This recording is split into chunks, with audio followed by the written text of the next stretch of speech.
வணக்கம் நண்பர்களே, ஏழாம் அறிவு யூடியூப் சேனலுக்கு உங்களை அன்புடன் வரவேற்கிறேன். நம்ம தங்கம் செய்வது எப்படி அப்படிங்கிற வீடியோவை தான் நீங்கள் பார்த்துக்கிட்டு கம்ப்ளைண்ட்டை பார்த்துட்டு உள்ள வந்திருப்பீங்க. நம்ம சேனல் புது சேனல், இதுதான் ஃபர்ஸ்ட் வீடியோ. முதல் சேனல்லே நம்ம கொஞ்சம் ஸ்பெசிஃபிக் கொடுக்கணும் அப்படிங்கிறதுக்காண்டி தான் நம்ம இந்த விஷயத்தை நம்ம உடச்சி சொல்ல போகிறோம். தங்கம் இன்னைக்கு போகக்கூடிய ரேட்டு உங்களுக்கு எல்லாருக்குமே தெரியும். தங்கத்தினுடைய விலைவாசி உயர்ந்துகிட்டே இருக்கு. அது சில ஏழை பாளைகளுக்கு எட்டாத ஒரு விஷயமா தான் இருக்கு. இது அந்த காலத்துல சித்தர்கள் எப்படி செயற்கையாக தங்கம் செய்தாங்க அப்படிங்கிற விஷயத்தை தான் நம்ம ஸ்டெப் பை ஸ்டெப்பா நம்ம ஒரு மேக்சிமம் ஒரு 5 பார்ட்டா நம்ம பார்க்க போறோம். 5 பார்ட்டுக்குள்ள நம்ம முடிக்க பார்ப்போம். ஏன்னா இது ஒரு பெரிய ப்ராசஸிங் தான். ஆனா இது எல்லாருக்கும் இந்த வாய்ப்பு இருக்கவங்க பயன்படுத்துறீங்க. எல்லாருக்கும் இந்த வாய்ப்பு தங்கம் செய்யக்கூடிய வாய்ப்பு இருக்குமா அப்படின்னு கேட்டா ஒரு 99% கிடையாதுன்னு சொல்லுவேன். ஏன்னு பாத்தீங்கன்னா இதுல அவ்வளோ ஒரு விஷயங்கள் இருக்கு. அதே போல நான் அதை உடைச்சிட்டு அன்னைக்கு எல்லா விஷயத்தையுமே ரொம்ப தெளிவா தான் நான் உங்களுக்கு எடுத்து சொல்ல போறேன். யாருமே இதுவரை எந்த யூடியூப் சேனல்லையுமே அந்த மாதிரி உடைச்சி உங்களுக்கு எல்லா விஷயத்தையுமே தெளிவா சொல்லி தரல. நான் உங்களுக்கு எல்லா விஷயத்தையுமே நம்ம உடைச்சி நான் சொல்லித்தரேன். அதே போல சித்தர்கள் பயன்படுத்திய நூல்கள்ல இருந்து அந்த விஷயம் நம்ம எடுத்து சொல்றோம். இது முடிஞ்ச அளவுக்கு பயன்படுத்த பாருங்க. ஆனா இதுல நிறைய விஷத்தன்மை இருக்கு. விஷத்தன்மை எல்லாம் நீக்கி அதை ஒரு மணியாக உருவாக்கி அந்த மணியை வச்சுதான் நம்ம என்ன செய்ய போறோம், தங்கம் என்கின்ற ஒன்றை நம்ம செய்ய போறோம். அதற்கான விஷயம் தான் இன்னைக்கு நான் சொல்லித்தர போறேன். முடிஞ்ச அளவுக்கு நம்ம சேனலுக்கு நிறைய சப்போர்ட் கொடுங்க. நிறைய விஷயங்கள் நான் கொடுக்க ஆரம்பிக்கணும். நிறைய இருக்கு. எல்லா விஷயத்தையுமே உடைச்சி நான் தெளிவா நான் உங்களுக்கு சொல்லித்தரேன். இதை எந்த ஒளிவு மறைவும் எதுவுமே இருக்காது. நான் சொல்லக்கூடிய விஷயத்த நீங்க அப்படியே ஃபாலோ பண்ண உங்களால கண்டிப்பா அந்த தங்கம் என்கிட்ட ஒரு விஷயத்த செய்ய முடியும். அதற்கு தகுந்த தான் நான் என்ன செய்வேன், உங்களுக்கு சொல்லி தருவேன். சரிங்களா?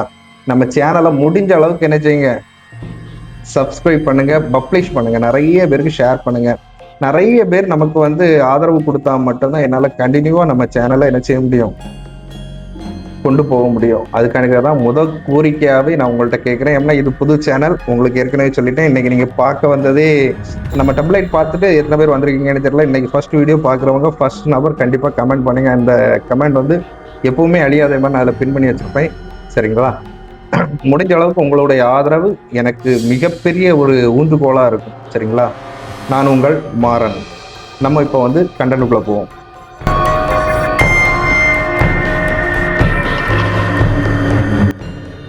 என்ன விஷயம்னு பார்த்தீங்கன்னா, முதல்ல தங்கம் செய்வதற்கு ப்ராசஸிங்கே பாதரசம். இந்த ரசத்தை வச்சு தான் நம்ம தங்கம் செய்ய முடியும். சரி, இந்த ரசம் கடையில கிடைக்குமா அப்படின்னு கேட்டால் கிடைக்கும். ஆனா அந்த கடையில கிடைக்கக்கூடிய ரசத்தை வச்சு நம்ம என்ன செய்ய முடியாது, பாதரசம் செய்ய முடியாது. சரிங்களா?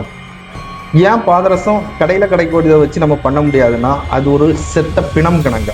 அதுல ஒரு உயிர் இருக்காது. நமக்கு உயிருள்ள பாதரசத்தை வச்சுதான், உயிருள்ள பாதரசத்தை வச்சுதான் நம்ம என்ன செய்ய முடியும், தங்கம் என்பது செய்ய இயலுமே தவிர உயிரற்றதை வச்சு ஒண்ணுமே பண்ண முடியாது. சரிங்களா? சரி, அதுக்குள்ள படிநிலை என்னங்கிறத வாங்கப்பா. சரி மாறன், நீங்க பாதரசம் கடையில வாங்கக்கூடாது அப்படின்னு நீங்க சொல்லிட்டீங்க. அப்ப எப்படி நாங்க எடுத்துக்கிறது அப்படின்னு நீங்க கேட்டீங்கன்னா, இதுக்கு லிங்க பாஷாணம் அப்படின்ட்டு ஒரு விஷயம் இருக்கு. லிங்க பாஷாணம்ங்கிறது நாட்டு மருந்து கடைகள்ல கிடைக்கும். சில இடங்கள்ல வெளியும் கிடைக்கும். வெளியன்னா சாதாரண இடங்கள்லயும் கிடைக்கும் மேக்சிமம். ஆனா நாட்டு மருந்து கடைகள்ல தான் இதை அதிகமா வச்சிருப்பாங்க. ஏன்னு பாத்தீங்கன்னா, இது சித்த மருந்துக்கு ரொம்ப ஒரு அற்புதமான ஒரு விஷயம் செய்வதற்கு. சித்த மருந்துல இது ஒரு முக்கிய பங்கு. இதனுடைய விஷயம் லிங்க பாஷாணம் சொல் வாயில அந்த பாஷாணம், அந்த பேர்லயே பாஷாணம்ங்கிற ஒரு இது இருக்கு பாத்தீங்களா. இது அவ்வளவுக்கு ஒரு அபாயகரமான பாய்சன் அப்படிங்கிறது தான் அதனுடைய பொருள். சரிங்களா? அதுல இருந்தா நம்ம என்ன செய்ய போறோம், அந்த ரசம்ங்கிற பாதரசத்தை நம்ம என்ன செய்யறோம், தனியா பிரிச்சு எடுக்கணும். அதற்கு சித்தர்கள் நிறைய முறைகள் சொல்லியிருக்காங்க. இதற்கு தேவையான விஷயங்கள் ஒவ்வொன்றா ஸ்டெப் பை ஸ்டெப்பா நான் இப்ப சொல்றேன். அதை நல்லா நோட் பண்ணி வச்சு அதை அப்படியே பாருங்க. நான் ரொம்ப வீடியோல பேசுறேன் அப்படின்னு இருந்தனாலும் நீங்க கமெண்ட்ல சொல்லுங்க. ஏன்னா நான் ஒரு விஷயம் எதுக்காக நம்ம கொஞ்சம் தெளிவா எடுத்துரைக்கிறதுக்கு காரணம் என்னன்னு பாத்தீங்கன்னா, நீங்க கண்டிப்பா என்ன செய்யணும், அதை முழுமையா தெரிஞ்சுக்கிடணும். என்னைக்குமே ஒரு விஷயத்த நான் சொல்றத முழுமையா தெரிஞ்சுக்கிட்டா மட்டும்தான் நீங்க என்ன செய்ய முடியும், அடுத்த நிலைக்கு ஒரு விஷயத்த கொண்டு போக முடியும். ஏன்னா அறக்குறைய நான் சொல்ல போய் அதை போய் நீங்க இது ஏன்னா ஆல்ரெடி நான் சொல்லிட்டேன், இது ஒரு விஷத்தன்மை உடையது. அப்போ அதை கொஞ்சம் நீங்க என்ன செய்யணும், தெளிவா ஸ்கிப் பண்ணாம நீங்க பொறுமையா பார்த்தா மட்டும்தான் அதனுடைய முழு விஷயங்களும் தெரிஞ்சுக்க முடியும். சரிங்களா?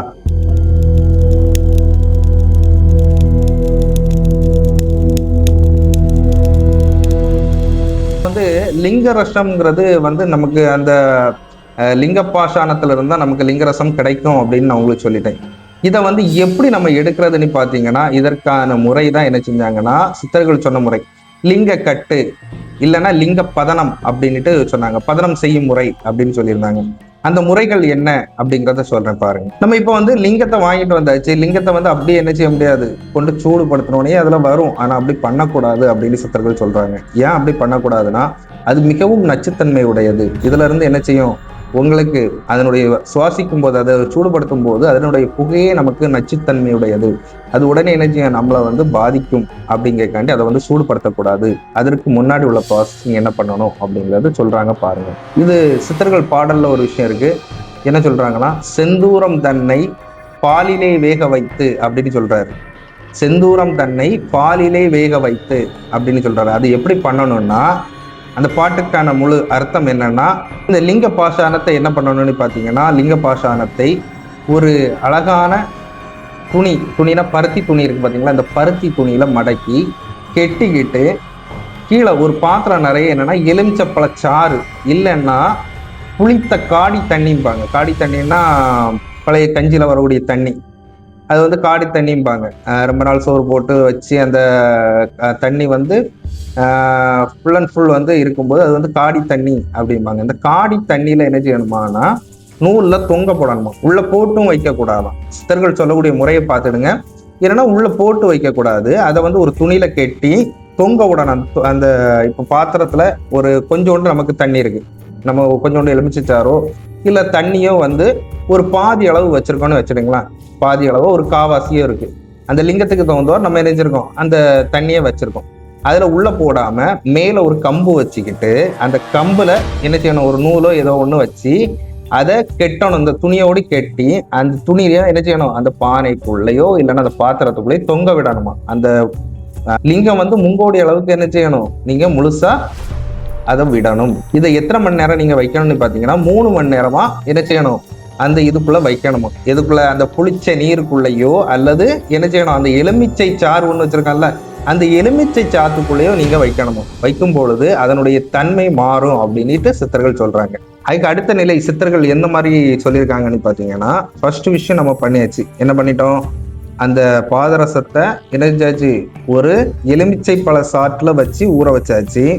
இல்லை எலுமிச்சை பழம் கிடைக்கல, எலுமிச்சம்பழம் இல்லை, மற்றபடி வந்து காடி தண்ணி புளிப்பு தண்ணியில போட்டு அதை வந்து என்ன செய்யறோம், சுத்தி பண்ணியாச்சு. அது வந்து ஒரு சுத்தி முறை. அது சுத்தி முறைன்னு வச்சுடுங்களா, அதை சுத்தி பண்ணியாச்சு. அதுக்கு அடுத்த விஷயமா என்ன சொல்றாருன்னா, அதை எடுத்து புளி அம்மிம்பாங்க. புளி அம்மின்னா பழைய காலத்துல வந்து இந்த மாவரைக்கிறது, இப்ப கிரைண்டர்லாம் வந்துட்டு, பழைய காலத்துல வந்து கிரைண்டர் ஒண்ணுமே கிடையாது. அந்த காலத்துல வந்து அம்மியில தான் போட்டு அரைப்பாங்க. புளி அம்மிம்பாங்க. அதுக்கு பேரு ஆட்டோரல் அப்படிம்பாங்க, ஆட்டு உரல் அப்படிம்பாங்க. அதே மாதிரி சின்ன சைஸ் உரல் உண்டு, அதுதான் குழி அம்மி. இந்த அம்மியில போட்டு என்ன செய்யணுமா, அதை அரைக்கணுமா. அதை எப்படி அரைக்கணும் அப்படிங்கிறாருன்னா, வெள்ளை வெங்காய சாறு, இந்த வெள்ளை வெங்காயத்தை நல்லா அரைச்சி அதனுடைய சாத்தை இதுக்கு கூடால மிக்ஸ் பண்ணணுமா. இந்த பாதரசம், இந்த நம்ம எடுத்து வச்சிருக்க லிங்க ரசத்துக்கு கூடால மிக்ஸ் பண்ணி அதை என்ன செய்யணுமா, ஃபுல்லா அரைக்கணும். எத்தனை மணி நேரம் அரைக்கணும், இடைவிடாம 12 மணி நேரம் அரைக்கணுமா. 12 மணி நேரமா, 13 மணி நேரம், ஆமா 12 மணி நேரம். 12 மணி நேரம் இடைவிடாம அரைக்கணுமா. இடைவிடாம அரைக்கும் பொழுது அது வந்து எந்த மாதிரி ஒரு தன்மையில வரும்னு சொல்றாருன்னா, கரும் சிவப்பு நிறத்துல மெழுகு போல ஒரு பதத்துல கிடைக்குமா. அது வந்து அது ஆல்ரெடி வந்து ஓடக்கூடிய பொருள், ஒரு மாதிரி குழு குழு குழுன்னுட்டு அந்த ரசம் ஓடிட்டு இருக்கும். எல்லாருமே பாதரசம் வந்து ஒரு இடத்துல நிற்காது, ஓடிக்கிட்டே இருக்கும். ஆனா இது எந்த மாதிரி பதத்துல கிடைக்குமாம்னா, அதை போட்டு நீங்க என்ன செய்யணும், அரைக்கும் பொழுது மெழுகு பதத்துல கிடைக்குமா. என்ன செய்யணும், இடைவிடாமல் அரைக்கணும். இதுதான் பெரிய விஷயம். நீங்க 1 மணி நேரம் அரைச்சிக்கிட்டு நான் வெளியே போயிட்டு வந்து நான் 2வது அரைக்கேன் அப்படிலாம் கிடையாது. எழும்பாம இருந்த இடத்துல இருந்து அதை அரைச்சிக்கிட்டே இருக்கணும். ஏன்னா 12 மணி நேரம் அரைக்கணும். அது எவ்வளவு பெரிய கஷ்டம். இப்படிதான் ஒவ்வொரு ப்ராசஸிங். ஏன்னா நம்ம கிடைக்க போற ரிசல்ட் வந்து அவ்வளவு பெரிய விஷயம். அதனால நம்ம வந்து உழைக்கிறதுல தப்பு கிடையாது. வாய்ப்பு இருக்கவங்க பண்ணி பாருங்க, சரிங்களா. சரி, அதுக்கு அடுத்தல இதை வந்து பிரிக்கணும். இப்போ வந்து அது மெழுகு பதத்துல இருக்கு, அது ஆல்ரெடி சுத்தியா இருக்கு. இனி அதுல இருந்து ரசத்தை மட்டும் தனியா பிரிக்கணும். அது எப்படி பிரிக்கணும், ஏன்னா இந்த விஷயங்கள்லாம் சொல்லி தர மாட்டாங்க. இப்ப சாதா சொல்லிடுவாங்க, இது இப்படி பண்ணணும், அதை அரைக்கணும். அதுல இருந்து எப்படி அதை திரும்ப எடுக்கணும் அப்படிங்கிற விஷயத்த பார்ப்போம். இதுக்கு வந்து நீங்க 2 பானை வேணும். அடுத்த ஸ்டெப் ப்ராசஸிங் என்னன்னா 2 பானையை எடுக்கணும். ரெண்டுமே அந்த வாய் மூடி வந்து ஒரே மாதிரி இருக்கணும். வாய் மூடி ஒண்ணுக்கு ஒண்ணு அழகா ஒட்டி இருக்கணும், எந்த இடத்துலயும் கேப் இருக்கக்கூடாது. அந்த மாதிரி 2 பானையை எடுத்து ஒரு பானையில என்ன செய்யணும்னா கீழே உள்ள பானையில என்ன செய்யுங்க, ஒரு பானையில அந்த மெழுகு போல நமக்கு உருகி வந்திருக்கு, கெட்டியாகி வந்திருக்குல்ல, அதை எடுத்து உள்ள போடுங்க. உள்ள போட்டுக்கிட்டு மேல ஒரு பானையை கமத்தி அதுக்கு சீலை மண் அப்படின்னுட்டு சொல்லுவாங்க சித்தர்கள். என்னன்னா நம்ம கடையில எல்லாம் கிடைக்கும், அந்த அடிப்பட்டா நம்ம கெட்டக்கெல்லாம் ஒரு துணி வரல, இதே மாதிரி ஒரு செட்டு துணி வாங்கிடுங்க. வாங்கி சுத்தி அந்த மவுண்ட், அந்த மூடியினுடைய மவுத்து வாய் பகுதியை 2 பானையும், ஒரு பானையை கீழே பார்த்தோம், அதுக்கு மேல இன்னொரு பானையை வச்சு கமத்திக்கிட்டு அதை சுத்தி என்ன செய்யுங்க, அந்த துணியை வச்சு சுத்துங்க. துணியை சுத்த என்ன செய்யணும்னா களிமண்ணும்பாங்க, நம்ம வயக்காட்டுல கிடைக்கும், வயல்ல எல்லாம் களிமண் நல்லா இதாட்டு இருக்கும். இல்லைன்னா செம்மண் கிடைக்காத பட்சத்துல தொழி கணங்கா மண் நல்லா கெட்டியா இருக்கணும், இறுக்கமான மண். பெனஞ்சா பிசு பிசுன்னு வரும், சரிங்களா? அதை தண்ணீர் விட்டு குழச்சி ஒவ்வொரு சீல் நம்ம ஒரு தடவை சுத்தி கொண்டு வந்தோடனே அதை என்ன செய்யணும், களிமண்ணை போட்டு சீல் பண்ணணும். சீல் பண்ணி அப்படி 7 தடவை சுத்தி 7 தடவையும் சீல் பண்ணி உள்ள காத்து, அதனுடைய காத்து வர வெளியே வரக்கூடாது, அந்த மாதிரி ஃபுல்லாவே சீல் பண்ணிருங்க. சீல் பண்ணிக்கிட்டு கொஞ்சம் சாணம்னா உங்களுக்கு சாணம் கிடைக்காத பட்சத்துல என்ன செய்யலாம், ஒரு காட்டன் துணி எடுத்து வச்சுக்கலாம், கொஞ்சம் கனமான துணி. இதை அடுப்புல வச்சு இந்த பானை, அந்த 2 பானையும் சேர்த்து அப்படியே தூக்கி, எந்த இடத்துல நம்ம மெழுகு கீழே அடியில தானே கிடக்கும், அந்த பக்கத்தை அப்படியே என்ன செய்யுங்க, தூக்கி அடுப்புல வச்சு தீ போடுங்க. மெதுவா தீ போடணும், ரொம்ப மடமடன்னு எரியக்கூடாது. அப்படி மெதுவா தீய போடும்போது என்ன செய்யும்னா மேல வச்சிருக்க ஒரு துணியே இல்லைன்னா சாணம் இருந்ததுன்னா ரொம்ப சூப்பரா இருக்கும். சாணம்னா மேல பச்சை சாணம், சரியா? சாணிம்பாங்க, பச்சையா இருக்காது. அதை காயாம இருக்கும்போது அதை அப்படி மேல அப்பி வச்சுக்கிட்டு கொஞ்சோண்டு தண்ணி தெளிச்சுக்கிட்டே இருக்கணும். இங்க கீழே தீ எரிய அதை மேல குளுமையாட்டே வச்சிருக்கணும். மேல உள்ள அந்த ஓட்டு பகுதி, நம்ம பானையை மூடி வச்சிருப்போம், கீழே தீ எரியுது, மேல உள்ள பகுதியில நம்ம சாணி வச்சிருப்போம், இல்ல ஒரு துணியை போட்டு என்ன வச்சிருப்போம். அந்த துணி காயவே செய்யக்கூடாது, ஏன்னா கீழே உள்ள சூட்ல அது காயும். அப்ப காய விடாம என்ன செய்யணும், கொஞ்சம் கொஞ்சமா தண்ணி சொட்டு சொட்டா ஊத்திக்கிட்டே இருக்கணும், கீழே தீ போட்டுக்கிட்டே இருக்கணும். இப்படி தீ போட போட போட போட போட என்ன செய்யும்னா கீழே இருக்க பாதரசம் பழையபடியும் என்ன செய்யும், சூடாகி மேலே போகும். மேலே போய் குளிர்ந்து கிளப்படியும் மறுபடியும் என்ன செய்யும், கீழே வரும். இப்படி கீழே போய் படிஞ்சுக்கிடும். இது எத்தனை மணி நேரம் நீங்க தீ போடணும் அப்படின்னு பாத்தீங்கன்னா குறைஞ்சபட்சம் 3 மணி நேரத்துல இருந்து 4 மணி நேரம் நீங்க என்ன செய்யணும், தொடர்ந்து தீ எரிஞ்சுக்கிட்டே இருக்கணும். மெதுவான அதிகமான வெப்பத்துல எரியக்கூடாது, மெதுவாக எரிஞ்சுட்டே இருக்கணும். இப்படி மேல போய் குளுமையாகி கீழே வந்த ரசத்தை நீங்க தனியா எடுக்கணும். இதுதான் வாழை ரசம் அப்படிங்கிற பாதரசம். ரொம்ப முக்கியமான பார்ட்டே இதுதான். ஏன்னா அந்த ரசத்தை எடுத்து நீங்க தனியா எடுக்கணும், சரிங்களா? தனியா எடுத்து வைக்கணும். அந்த சீலை பிரிச்சு நீங்க தனியா எடுத்து அதை குளுமைப்படுத்திக்கிட்டு அது நீங்க அடுப்புல இருந்து இறக்கி வச்சு குளுமைப்படுத்திக்கிட்டு மேல உள்ள அந்த சீலை உடைச்சி நீங்க உள்ள பாத்தீங்கன்னா உள்ள பாதரசம் இருக்கும். அப்படி வெள்ளி கணக்கா ஜொலிக்கும், அந்த ரசம் வெள்ளி கணக்கா ஜொலிக்கும். இதுதான் முக்கியமான இதுக்கு ரொம்ப முக்கியமான விஷயமே இதுதான், சரிங்களா? இதை பத்திரமா எடுக்கணும். அதே மாதிரி இது எப்படி இருக்கும்னா இந்த லிங்கரசங்கிறது கடையில கிடைக்கிறத விட ரொம்ப கனமாகவும் இருக்கும், வீரியமாகவும் இருக்கும். இந்த ரசத்தை வச்சுதான் நம்ம தங்கம் செய்ய முடியும். இல்லாம கடையில கிடைக்கக்கூடிய ரசத்தை வச்சு தங்கமும் செய்ய முடியாது, ஒண்ணுமே பண்ண முடியாது. அது வேஸ்ட், அது செத்தது, சரியா? இதை வச்சு மட்டும்தான் நம்ம என்ன செய்ய முடியும், நம்ம தங்கம் செய்ய முடியும். இப்போ இந்த வீடியோவுடைய நிறைவு பகுதிக்கு நம்ம வந்தாச்சு. என்னன்னு பாத்தீங்கன்னா நம்ம வாழை ரசம் அப்படிங்கிறத எடுத்தாச்சு. இந்த வாழை ரசத்துலயும் நிறைய மோசமான விஷத்தன்மைகள் அப்படிங்கிறது இருக்கதான் செய்யுது. அப்போ இந்த விஷத்தை அனைத்தையுமே எடுத்து இதை பியூரிட்டினா சுத்தப்படுத்தணும். எனக்கு இங்கிலீஷ் வராது, சுத்தப்படுத்தணும், பியூரிட்டி பண்ணணும். அப்போ சுத்தப்படுத்துவதற்கான ப்ராசஸிங் நம்ம அடுத்த பதிவில் நம்ம பார்க்க போறோம். வீடியோவை தொடர்ந்து பாருங்க. தொடர்ந்து பார்த்தீங்கன்னா கண்டிப்பா உங்களால தங்கம் செய்ய முடியும், சரியா?